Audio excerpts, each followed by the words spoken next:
Hello बच्चों, welcome to prime engineering classes. तो आज हम आ चुके हैं अपने लेक्चर 5th में। 5 लेक्चर डिज़ाइन ऑफ बीम्स के न्यूमेरिकल्स हम कर रहे थे। तो अभी तक लेक्चर 4 तक हमने 4 न्यूमेरिकल्स सोल्व किए हैं जो कि डिजाइन एनालिसिस ऑफ बीम के ऊपर आधारित था। अब हम एक्चुअल में बीम डिजाइन करेंगे। और आपको मैं बता दूं कि ये सारे जो न्यूमेरिकल्स मैंने किए हैं अभी तक सिर्फ सिंगली रेनफोर्स्ड बीम के लिए ही किया है। ठीक है, अभी डबली रेनफोर्स्ड बीम शुरू नहीं हुआ है। तो अभी तक के जितने भी मोमेंट ऑफ रेसिस्टेंस या फिर एनालिसिस ऑफ बीम के जितने भी न्यूमेरिकल्स है वो सब सिंगली रेनफोर्स्ड बीम के थे। और आगे और भी ये न्यूमेरिकल्स जो चलने वाले हैं साथ साथ में डिजाइन ऑफ बीम्स के, ये भी सिंगली रेनफोर्स्ड बीम के ही होने वाले हैं। और डबली रेनफोर्स्ड इसके ख़त्म होने के बाद ही हम शुरू करने वाले हैं। तो सबसे पहली बात तो न्यूमेरिकल सोल्व करने के लिए हमें न्यूमेरिकल को पहले जानना होता है कि इसमें दिया क्या गया है और क्या क्या जो हमसे क्या पूछ रहा है। ठीक है, तो डिजाइन अ बीम क्वेश्चन पढ़ेंगे। Design a singly reinforced beam of rectangular section having effective depth equals to twice the width of the beam to resist factored moment of 120 kilonewton metre use M20 grade concrete and Fe415 grade steel. तो हमें क्या दिया गया है कि rectangular section singly reinforced beam design करना है। Singly reinforced beam का मतलब होता है कि जो टेंशन रेनफोर्समेंट होता है, जो मतलब रेक्टेंगुलर सेक्शन के टेंशन पॉइंट पे हम लोग रेनफोर्समेंट प्रोवाइड करते हैं, उसको सिंगली रेनफोर्स्ड बीम बोलते हैं। और रेक्टेंगुलर सेक्शन दिया गया है इसमें, और यहाँ पे दिया गया इफेक्टिव डेप्थ जो दी है small d is equal to twice the width of the beam, b के डबल होगा डी।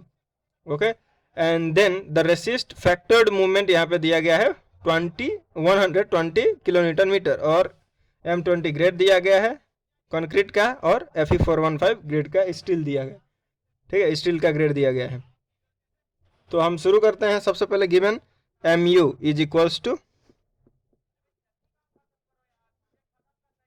120 kilonewton metre. उसके बाद हमें दूसरा क्या दिया गया है, जो हमारा डेप्थ डी है, effective depth is equals to 2b।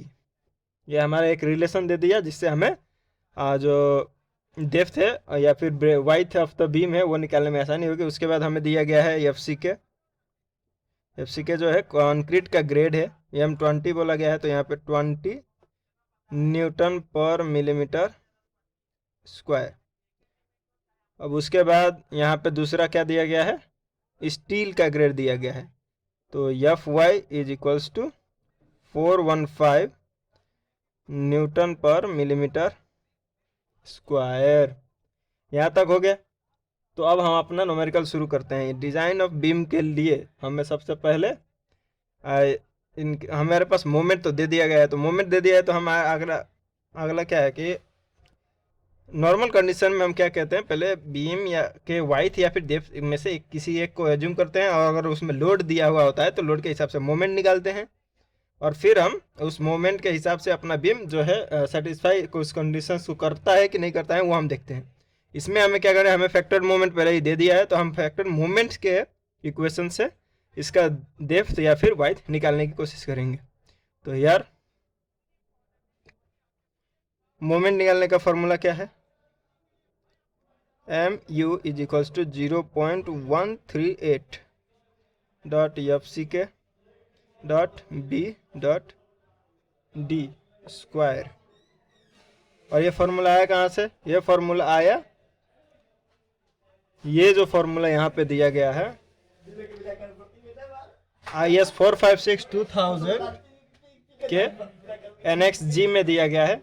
यहाँ पे 0.36 XU मैक्स अपन D के ये जो फॉर्मूला है, इसको अगर हम सोल्व करेंगे और मिनिमाइज करेंगे फॉर Fe415, तो हमें Fe415 के लिए 0.138 मिलेगा। तो यहाँ पे हम वैल्यू पुट करेंगे 0.138 इंटू FC के कितना है 20, कहाँ पे लिखा, यहाँ पे देखो FC के 20। ठीक है, तो और वाइथ ऑफ द बीम हमें दिया नहीं गया, और डेप्थ दिया वो भी नहीं दिया। हमारे पास एक सिचुएशन है D is equals to 2b। Okay, तो B ऐसे ही रख देते हैं, B इंटू डी जो है हमारे पास क्या है, डी इक्वल्स टू 2b, तो यहाँ पे 2b का स्क्वायर ऐसे रख देते हैं। और यू की भी वैल्यू हमें दी गई है, कितना है 120। तो 120 जो है हमें किलो न्यूटन मीटर में दिया गया है और 20 हमें न्यूटन में है, तो इसको भी हम न्यूटन में रखेंगे। ठीक है, तो ये सॉल्व करते हैं तो हमें क्या मिलेगा, 120 into 10⁻6 divided by 0.138 into 20 into ये क्या होगा, 2 × 2 = 4 इंटू 4 टू बी स्क्वायर। तो फाइनली हमारा बी कितना आएगा, कैलकुलेट करेंगे, बी आएगा हमारा 221.51। और इसको हम कॉमनली अगर राउंड अप करेंगे तो इसको हम लिखेंगे 230 mm में, क्योंकि बीम का साइज ऐसे पॉइंट्स में हम नहीं लेंगे ना। प्रैक्टिकल अगर जो साइट पर हमें काम करना है तो एक एक्चुअल साइज लेके हमें बीम के कुछ साइज होते हैं उसके हिसाब से चलना होता है। तो इसको भी हम नॉर्मली राउंड ऑफ करके चलते हैं, या फिर 200 लेंगे, 250 लेंगे, 230, 240 ऐसे ही कुछ लेंगे। पॉइंट्स में हम नहीं लेंगे, इसको मेजर करने में मुश्किल होता है और कास्ट करने में भी। ठीक है, आगे के न्यूमेरिकल्स भी आसान हो जाते हैं ऐसे एज्यूम करने की वजह से। तो हमारे पास बी आ चुका है, तो इसके हिसाब से हमें डी भी निकालना मिल सकता है। D is equals to 2b, तो 230 इंटू 2 कितना आएगा, 460। ओके, और अब हम एज्यूम करते हैं 460 mm। कैसे आया, 2b is equals to 2 into 230, ये ऐसे आया। उसके बाद हमारे पास एक फॉर्मूला है for finding the percentage of steel, PT निकालने का एक फॉर्मूला है हमारे पास, तो वो हम देखेंगे। पीटी ये हमारा फर्स्ट स्टेप है। ओके, उसके बाद सेकंड स्टेप में हम बी और डी निकालते हैं, और उसके बाद थर्ड स्टेप में हम परसेंटेज ऑफ स्टील निकालेंगे। परसेंटेज ऑफ स्टील निकालने का formula 50 into 1 minus root under 1 minus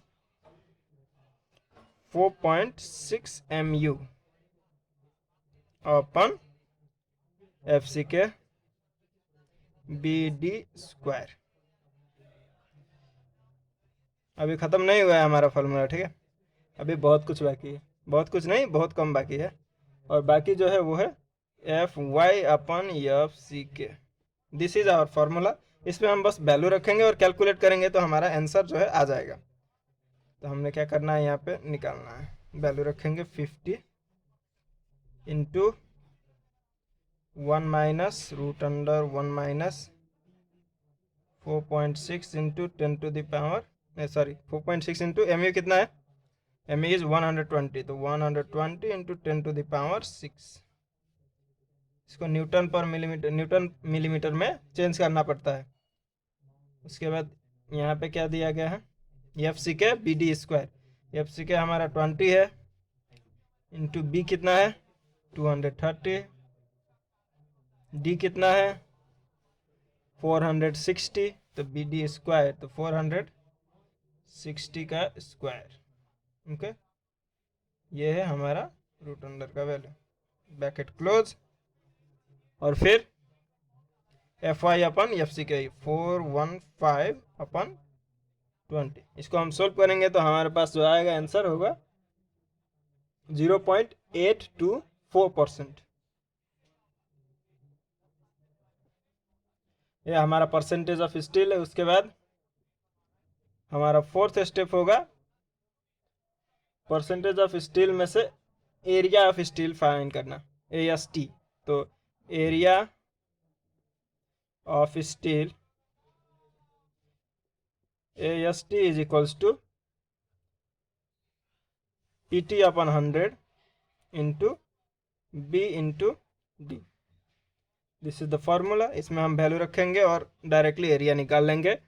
percentage of steel 0.824/100 into breadth width कितना है हमारा 230।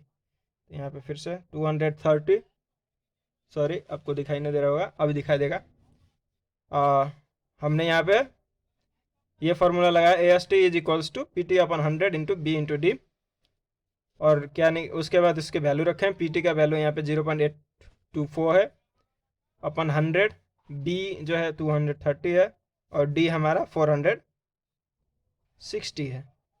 इसको कैलकुलेट करेंगे तो हमारा ए एस टी कितना आएगा, ए एस टी आएगा हमारा 871.79 mm²। यूनिट कभी भी लिखना ना भूलें। तो यहाँ तक आ गया हमारा। तो अब हमें देखना है कि हमें जो भी अपना बीम बनेगा उसमें हमारा अब ए सी टी भी निकल गया, हमारा वाइथ भी निकल गया, ब्रेथ भी निकल गया। अब हमें पता लगाना है कि उसमें हमें कितने रिबार्स प्रोवाइड करने हैं और वो रिबार्स के डायमीटर्स साइज कितने के होंगे।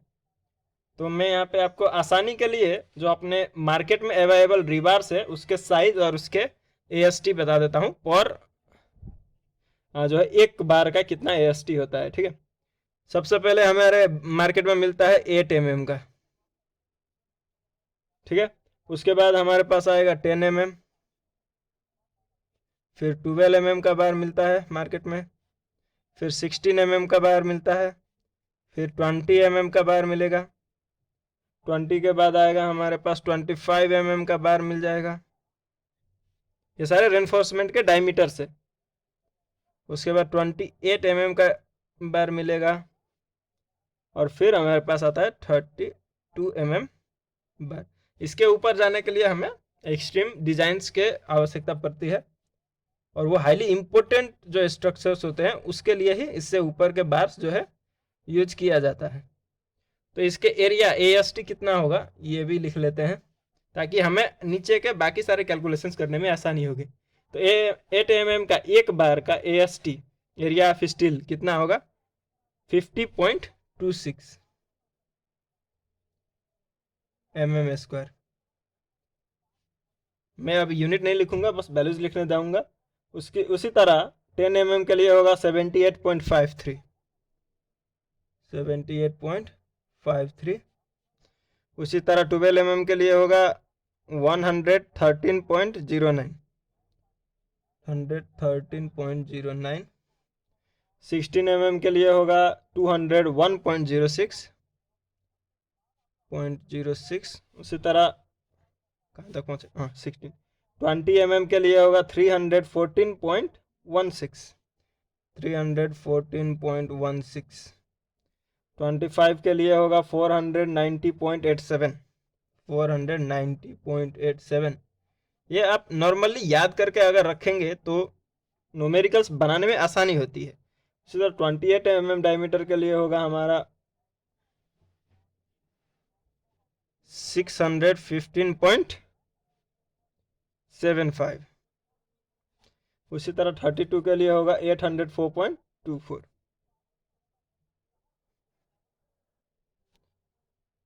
mm²। ये सारे जो है डायमीटर्स के AST हैं।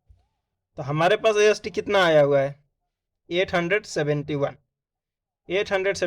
अब दूसरी बात आप देख ले कि अगर आप डिजाइन कर रहे हैं सिंगली रेनफोर्स्ड बीम न्यूमेरिकली, तो आप कोशिश करें कि सिंगली रेनफोर्स्ड बीम में जो है नीचे के जो भी रेनफोर्समेंट हम प्रोवाइड कर रहे हैं वो कोशिश करेंगे कि 4 से ज़्यादा प्रोवाइड ना करें, 4 से ज़्यादा हम रेनफोर्समेंट ना दें। तो अब उसी हिसाब से हम डिज़ाइन करेंगे कि इसमें अब इतना AST 4 से कम बार्स में कंप्लीट हो जाए। तो 16 में देखते हैं 201 है, पर एक बार का AST 201 है, तो 4 बार का कितना हो जाएगा, 2 4 जा 8, पर 8 में कंप्लीट नहीं होगा, इससे ज़्यादा नहीं आएगा, यही वो कम पड़ जाएगा 4 बार यूज करेंगे तो। उसी तरह अगर हम 25 का भी देखेंगे तो 490 है, मतलब लगभग 500 है, तो 500 के अगर 2 भी बार प्रोवाइड करेंगे तो इससे ज़्यादा हो जाएगा, बहुत ज़्यादा हो जाएगा, वो अनइकोनॉमिकल हो जाएगा। तो इसलिए हम 20 का प्रोवाइड करने की कोशिश करेंगे। 20 अगर प्रोवाइड करते हैं तो 3 बार से अगर प्रोवाइड करते हैं 20 का, 3 3 जा 9, तो 900 तक का आएगा नॉर्मली रफ वैल्यू में 900 में आएगा। और हमारा कितना चाहिए, हमें चाहिए कितना, 871। तो 20 mm का अगर हम प्रोवाइड करेंगे तो काफ़ी जो है इसके लिए अच्छा होगा। तो अगर आप ऐसे नहीं आता आपको, तो आप नॉर्मली क्या करेंगे, ए एस टी निकालेंगे। सारे ए एस टी तो मैंने यहाँ पे निकाल के दिए। तो 20 mm का ए एस टी हम देखते हैं, is equals to pi upon 4 into 20 का स्क्वायर, जो कि आएगा 314.16 और 15, 314.15 ही रख लेते हैं। वहाँ पे 16 रखा है क्योंकि राउंड ऑफ किया है मैंने, mm स्क्वायर एक रिबार का। अब हमें निकालना है कितने रिबार्स लगाने हैं। तो n is equals to capital A S T upon small A S T equals to 871.79। ये कन्वेंशनल मेथड है, ठीक है। और मैंने जो आपको बताया वो है, मतलब स्मार्ट बोल सकते हैं, एक्सपीरियंस के हिसाब से। आप जितना ज़्यादा न्यूमेरिकल सॉल्व करोगे उतना ही आसानी होगी आपको ये सब निकालने में। तो स्मॉल ए एस टी का वैल्यू कितना है, 314.15। ये आप सोल्व करेंगे तो आपको वैल्यू कितना आएगा पता है, 2.77। तो इसको सिमिलरली हम ले सकते हैं कि हाँ 3 बार अगर हम लेंगे तो काफ़ी हो जाएगा हमारे लिए। तो 3 बार लेते हैं तो हमारा ए एस टी कितना आ जाता है, ए एस टी प्रोवाइडेड, ओके। ए एस टी प्रोवाइडेड कितना मिल जाता है हमें, 3 bars of 20 mm diameter, 3 into pi into 20 का स्क्वायर अपन 4 करेंगे तो ये हो जाता है 942.47 mm स्क्वायर। तो हमें चाहिए था 871.79 mm स्क्वायर का ए एस टी चाहिए था, हमने प्रोवाइड किया इतना, मतलब सेक्शन जो है वो सेटिस्फाइड है ए एस टी के मामले में। तो अब हमें डिज़ाइन करने के बाद हमारा न्यूमेरिकल है वो सॉल्व हो चुका है, पर इसके बाद हमें करना क्या है कि हम एक बीम बना देंगे। हम एक बीम बनाएंगे नॉर्मली, ये हमारा बीम है।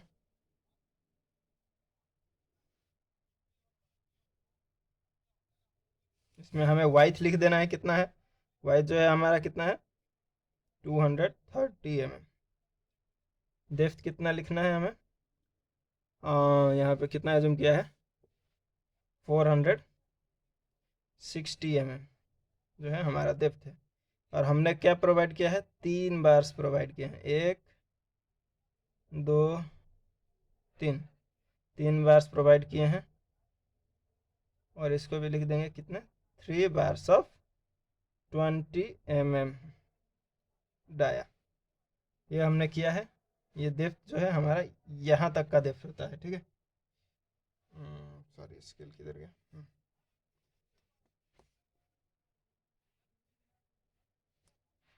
आपको इतना कर देना है। कवर जो है वो आप जितना भी एज्यूम कर लें, यहाँ पे कवर की ज़रूरत नहीं है। आगे के न्यूमेरिकल्स में हमें कवर्स की भी ज़रूरत पड़ सकती है। तो ये न्यूमेरिकल यहीं तक में ख़त्म हुआ। अगर आपको वीडियो अच्छी लगे तो वीडियो को लाइक करना, चैनल को सब्सक्राइब करें, दोस्तों के साथ शेयर कीजिएगा। Thank you guys.